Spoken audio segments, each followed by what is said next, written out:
krijg je daar dezelfde effecten mee. Want je kan niet zeggen, denk ik, nou, misschien ook wel, dat de technologie van computers en dergelijke, synthesizers, hebben dezelfde functie ten opzichte van het lichaam als de klassieke instrumenten. Nou, dat is volgens mij een verlengstuk van het hoofd. Dus niet van de handen of van de voeten, of maar een directe verlengstuk van het hoofd. Als componist van elektronische muziek is de afstand tussen het instrument en het hoofd ook veel kleiner geworden. Je hoort ook direct wat je doet. Je kunt direct afspelen wat je hebt gemaakt.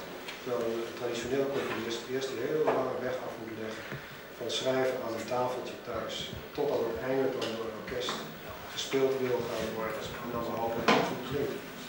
Dus dat is een heel lang. Je zegt eigenlijk dat elektronica directer verbonden zijn met de hersens, om zo maar dan via de hersens, handen, motoriek, piano. Het motorische is verdwenen, het is gematerialiseerd eigenlijk in de elektronica. Dat is een proces geworden dat zich in de machine afspeelt en de communicatie tussen de componist en de machine. Is dat niet tegelijk een groot misverstand om voor het publiek, om zo maar eens te zeggen, van in de poging om muziek te begrijpen, om de klassieke muziek te begrijpen in relatie tot elektronische muziek? Ja, ik vraag me af of er zoveel te begrijpen is aan muziek. Het is tuned in, als het ware. Je gaat mee resoneren met wat er klinkt. En voor echt begrip is natuurlijk geen sprake. Dus ik denk uiteindelijk dat dat een schijnprobleem is en dat dat ook niet als een probleem hoeft te werken bij elektronische muziek. Alleen het is te ingewikkeld. Het is te veel gemaakt vanuit de intellectualistische standpunt. En dat heeft met de geschiedenis van de westerse klassieke muziek te maken, die steeds ingewikkelder en steeds wiskundiger is geworden. Dus de dodecafonie, 12-toonsmuziek, de seriële muziek van de jaren 50.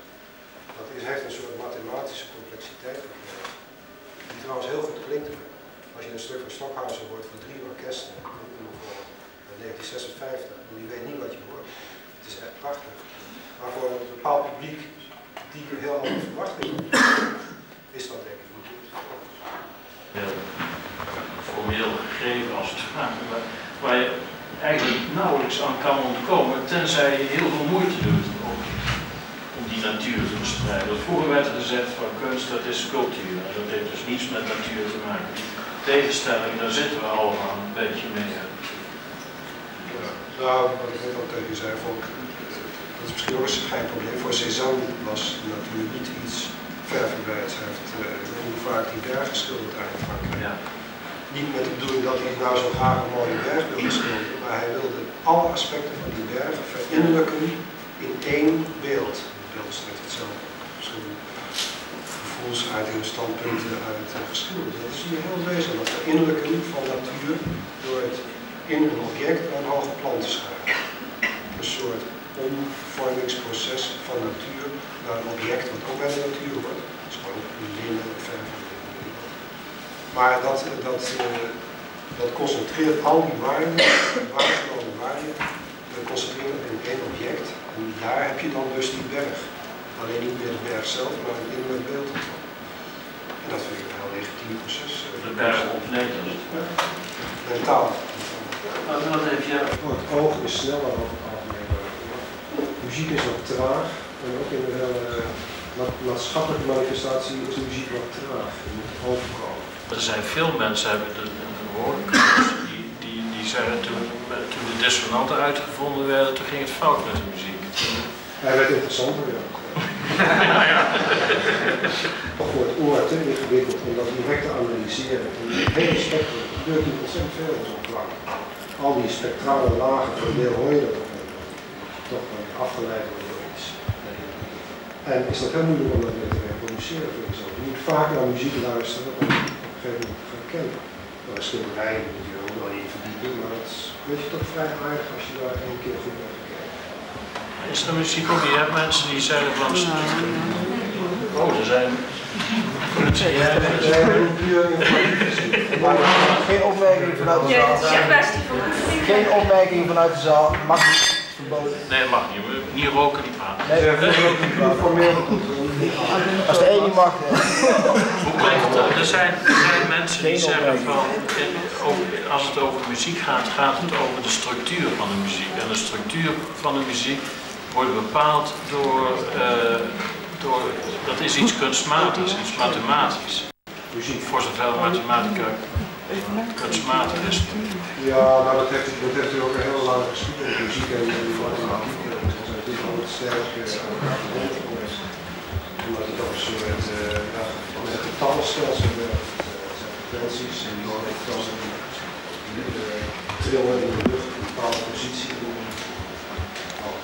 Heel erg gerelateerd dus aan natuurkundige processen af te leiden. Ja, daarom is de elektronica ook vrij succesvol geweest bij de muziek. En heeft video denk ik wat meer moeite zijn. Het begint nu ook wel aan op gang te komen. Zeker, de fabriek er ook heel veel moeite mee gehad en video showings en zo.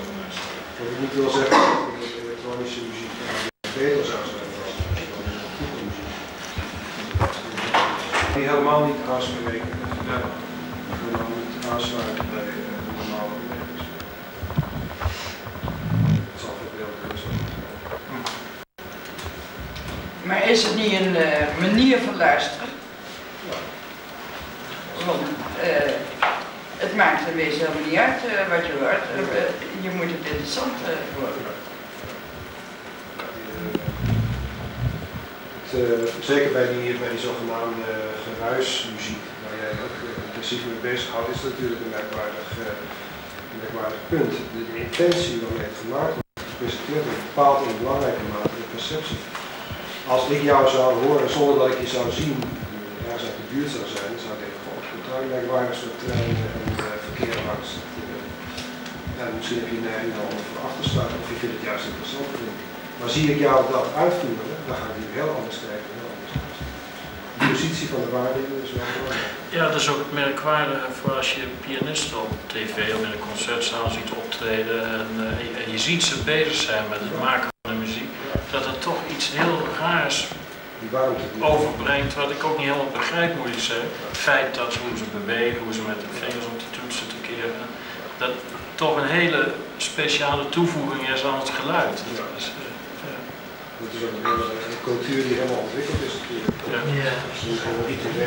Een ritueel. Een theater, ja. Geselecteerd publiek, loge kunst, die kijkt relaxed naar prachtig ritueel en zelfbevestigende positie. Die elektronische muziek staat daar helemaal. Dat is niet leuk als je naar zo'n knopje ziet draaien. Daar moet ik niet met zijn. Nee. Je hebt ook iets tegen die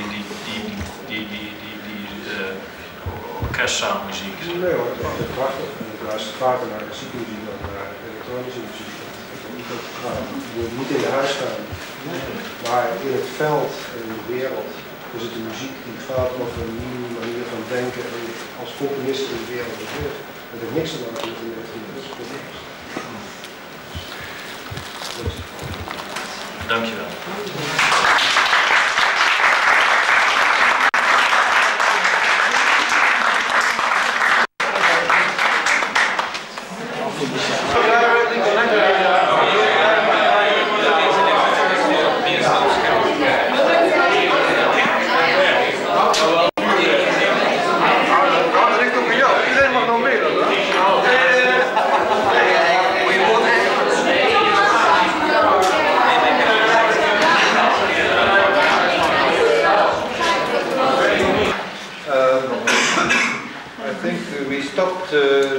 Discussing the problem of judging the quality of art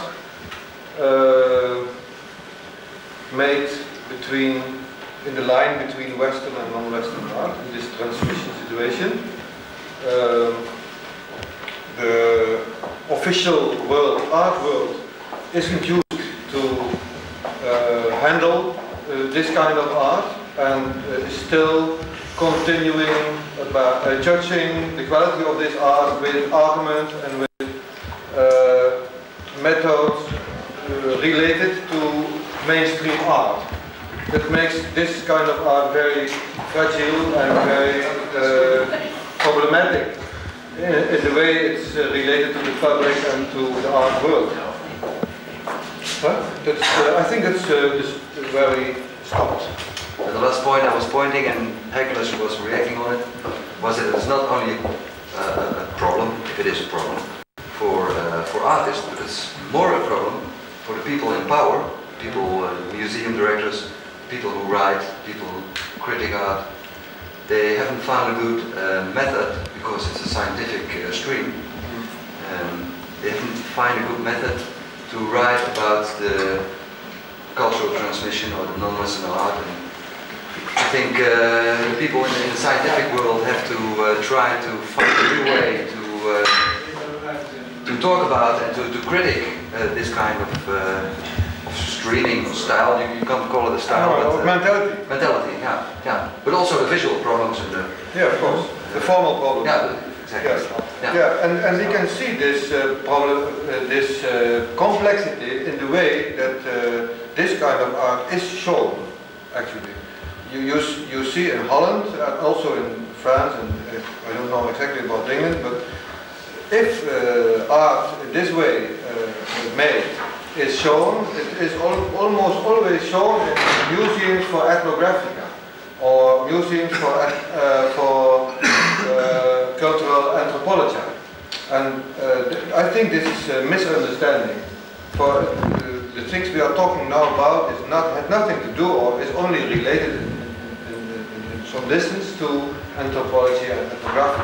Maybe it's interesting in that sense that I just spoke to Kathy, Egbert's friend, that she said to me, in London are a lot of galleries specialized on black art, African art. And she said, well, and I agree with that, that's not a good way. I mean, people should, and that's also the problem that we're talking about here. Should we make it to a problem? The more we talk about it, the more a problem it gets. I mean, as artists, I think the only thing we have to do is make art. It's the same with like labeling women artists. Women, you know, and it's been going on and it still goes on.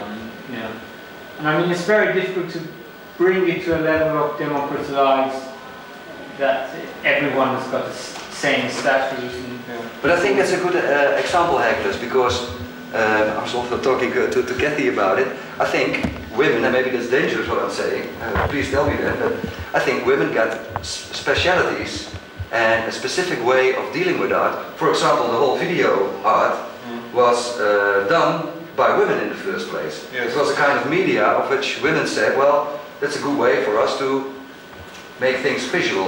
Yeah. So, is it true that you can say that, for example, female art has some typical things of which you can recognize the arts and are different from the male macho art, for example? And that's also related to the transcultural and in a way it's the same problem, but that has to do with things we talked before, that the way that ethnical groups or women or homosexual wants to defend their place, no, in art, wants to defend their place and are growing to a larger conflictual situation. Yeah, no, the people laughing here, because I know a homosexual artist here in Eindhoven who says, I want to make typical homosexual art. He is very keen, if that's a good English word, on making a kind of statement for the group of people he feels or she feels affected with. Yes, but the danger, I think, is that they are working not for, especially for understanding and for the developed line of art in general, but they are working to defend women, homosexual, Indian, Negro. It's more social that makes it more confusing. Well, the same thing as I was talking about Rashid's work, who was very much rooted in that sort of black defend. But I mean, you're pushed into that corner that you have to start defending it, because once you're like being repressed so much, then you've got to say something. It's no point like to think, well, you're an artist and you go to the studio and make some paintings and you may get a chance to show them. And then you don't get that for a long time and on. Then you start to feel that pressure. You know, it's like when you're gagged for too long, you want to scream. You know. Yeah. So it's the same on the same level. It's art of having no other choice. A good example of that are Jill and George. I mean, they're gay, but they make good art. It has nothing to do with their being homosexual, that they make, okay, their work relates to their being homosexual. They make very good art. I think from the moment on that you're making art to get out of your own problems, then you're not busy with art. It's more a therapy then. Yeah, then it's therapeutic. But at the same time, I think that, like I tried to explain in my introduction talk, that I believe and I see that a lot of artists have become engaged in a new way in the way the world is changing, and especially the problems related to economic development, to environment, and also this whole problem is related to ethnic and to cultural problems. For we are becoming smaller and smaller in the world, and the communication and all this kind of things. So it has something to do, if I may say so, with responsibility and engagement, which follows from responsibility. I don't want to say that artists has to react like that. Only I see that artists are reacting like that. Others are not interested in the engagement, but are just working with this ethnical and cultural difference. But the world is going to change. I think that we can see all. There will be big problems. People who gave artists big contracts to draw paintings, but the position of the artist wasn't different from the position of the artist now. I even think that the artist now is freer. Yeah. Because yes, you say what your work is about, you send some slides and you get some money and all. I think that's a very free position. Yeah, it's a typical Dutch situation. Yeah, but some get the money. Okay, some get the money, but it's always been that way. It's always. But I agree. That's why I asked you, when was this time, in your opinion, when artists were freer than now? That doesn't exist in England. Yeah, exactly. Yeah. But there is a development, I think, in this direction, that artists can have more power. I mean, not the power for the power, but just to develop their art and to react on the power of museums and galleries. In this way, that now I feel that also in the education of artists, they are more and more trained to talk about things, perhaps not to the essence of art, but about art, and to defend their situation, and to organize things themselves, like Jack did, like I did, like you do, and like you do in London. So that situation never existed before, and that is very important. We have to memorize that in London the situation is much more difficult than here. Yeah, of course. And what I know from London artists, English artists, is that they can talk a lot better about their work than Dutch artists. Yeah, like Germans also. And that's because they have to sell their work. In Holland, well, it's not very easy, but it's a different system. It's the example Bruce gave, for example. Yeah. Maybe you tell something about it. That's very interesting. About the difference. Bruce McLean is working on the Rijksacademie, and yeah, I mean, people have more space here. Over in London, there are far less spaces to show. I mean, there are no places like the Fabriek or artist-run spaces as such. And so it's like it's very difficult to get into spaces. I mean, even like spaces that you can maybe hire sometimes are booked for 2 years in advance. It's like it's impossible to come. How come that our ministry says, well, places like the Fabriek, which in my eyes are very important, and Lokaal 01, and I can call more of them, say more of them. I think it's very stupid of her to say they are not important, but the Fabriek came into a position of which the minister could say it is unimportant. No, that is not the problem of the Fabriek. First of all, there are many. No, but it's not respecting the quality of the artist initiatives, and that's a problem. I think we have to try to get a relation between what we're doing what you're doing in the Fabriek, in relation to, for example, Van Abbe Museum, in relation to all other kinds of museums. That relation has to become more close and more serious and more professional, or I don't know what. I mean, there's the main difficulties with dealing with politicians is only look at the short-term benefits, the significance of any project. I mean, that's why, like, there's a whole. I mean, like in London, there's a bigger recession is because of that short-sightedness, because they're planning 4 years because they're going to be 4 years in government. And then, they think maybe we'll get in again, and then you've got to think about another 4 years. There's no kind of like a long-term plan. You wouldn't think like, oh, we've got to train people for like what's going to happen in 10 years' time. There's a longer-term possibility there. It needs to be like the foundation of things got to be properly set. Otherwise, you wouldn't. You can do something for like a few years, and then the funding dries up, and you can't do it. And it's like you need continuity, the way to develop things. But it's that way of thinking which brings Holland in the same position as Britain is now. I mean, this is very dangerous. And I'm not only talking about it in terms of art, it's also in terms of unemployment, and in terms of like industry, and the way everything else is. I mean, that should be the similar, the way Japanese probably dealing with their industry. It should be the same sort of way dealing with art as well. That's. Aan een computer zit zitten en lopen de strepen.